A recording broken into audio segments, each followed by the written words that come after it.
Hello students, this is me, Saurabh Avasthi, an English teacher at Mount Litera G School, Jhansi.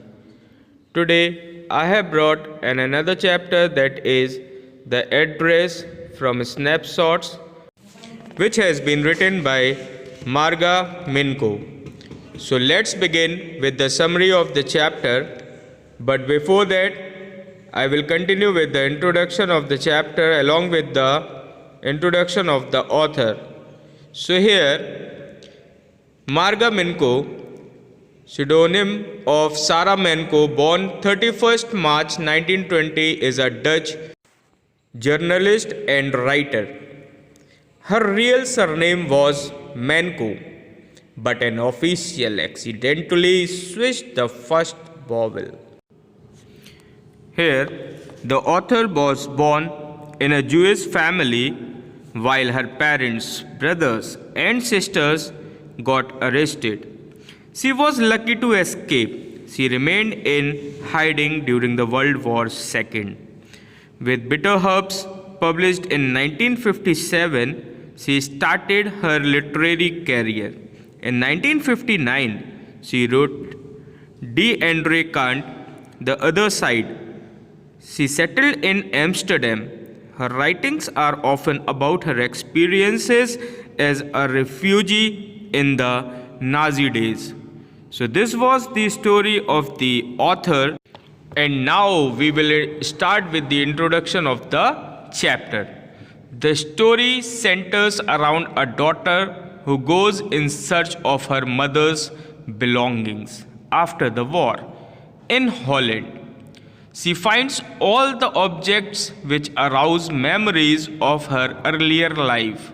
However, she decides to leave them all behind and resolves to move on. Here, this story also conveys the idea that war affects human lives terribly.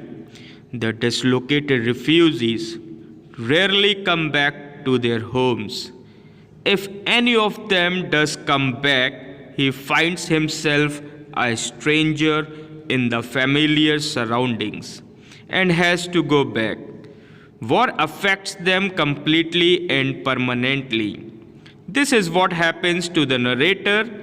She is a rootless person now. She has lost her old home and her mother. Now she lives in a small rented room in an unfamiliar city. So now students, let's begin with the summary of the chapter, where we are going to continue about the whole story, that what had happened with the narrator and how she was living right now, in what conditions she is surviving, and how she is feeling about the things about her belongings which were kept and saved by the mother of the narrator. So now, without wasting our time, let's begin with the summary of the chapter. Here we will see the narrator's visit to 46 Marconi Street. During the World War II days, the narrator comes to see Mrs. Dorling at 46 Marconi Street. Mrs. Dorling pretends not to recognize the narrator. The narrator recognizes her mother's green cardigan, which was worn by Mrs. Dorling. So at once, the narrator understood that Mrs. Dorling expresses surprise at the narrator's survival. She refuses to talk to the narrator because she fears that the girl has come to ask for her mother's belongings. And actually, she was not ready to return those things back to the narrator. The narrator goes back sad and disappointed. So here we can see in this part that how the lady was so cunning and she was not ready to give the things back to the owner of those things. So here what happened, that the narrator became very sad and then she left the place. She returned back to the place from where she came. Now, again, when she was all alone, she started thinking of the old times now, where the narrator thinks of her mother, who had given her Mrs. Dorling's address. During the war, Mrs. Dorling became friendly with the narrator's mother. She asked her to keep her valuable things in her safe custody, as she might have to leave due to war. Mrs. Dorling took away to her home silver crockery, antique plates, vases, and many other valuable things from the house of the narrator's mother. So that's why the narrator was thinking about all those things and all of the old memories of her mother, where mother told her that whenever you may get chance, you can return to this address, which was 46 Marconi Street, to take all the belongings back. Let's read the purpose of the narrator's visit now. So here the narrator's purpose was to bring back her mother's belongings from Mrs. Dorling. Earlier, she had no interest in these, but after the war, she decided to visit Mrs. Dorling. She wanted to revive the memories of her good old days. She intended to see and touch her mother's belongings, where when she went to visit Mrs. Dorling, she refused that she have not recognized her. And then the narrator became very sad, and then she returned back to the place from where she came. But now, as the time passed on, the narrator just decided to visit the place once again. So here, the narrator's second visit is when, since the first visit had been in vain, the narrator decided to visit Mrs. Dorling's house again. She was ushered in by Mrs. Dorling's 15 years old daughter. As Mrs. Dorling wasn't there, the narrator felt very upset, but on seeing her mother's things in use, she was astonished with surprise.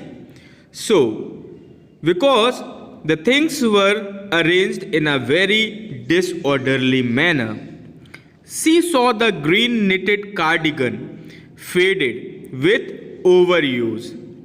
She observed that the candle holder was not used, as it was difficult to handle, and the woolen tablecloth had a usual burn mark.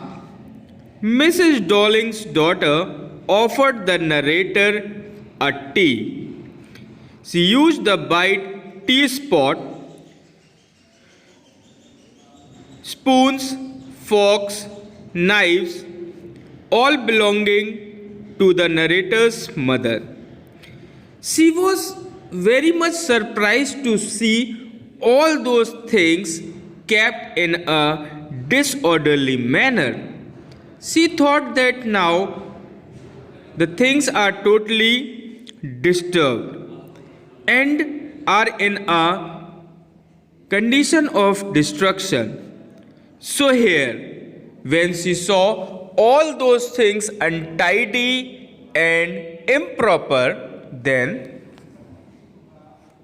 the narrator decided that instead of taking all those things with her, it's better to leave them there, because she was knowing this thing that she will feel oppressed, because she felt that the objects of her past had lost their value.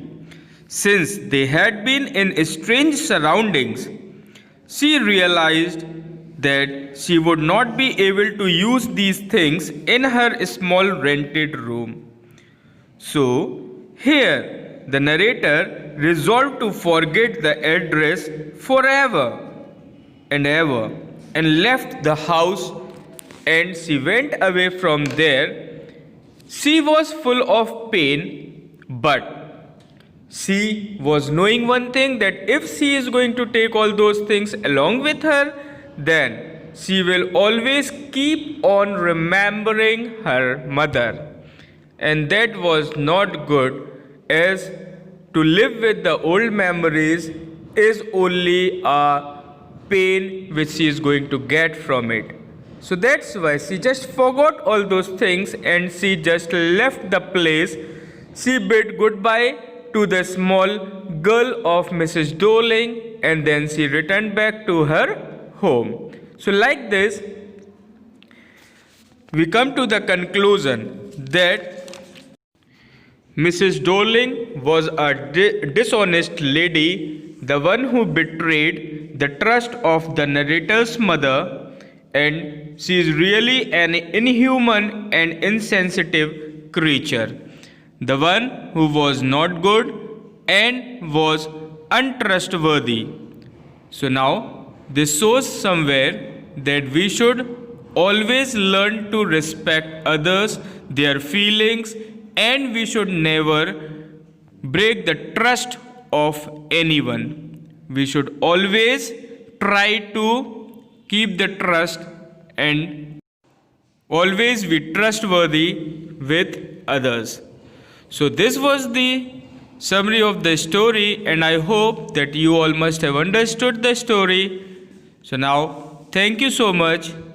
Take care. Good day.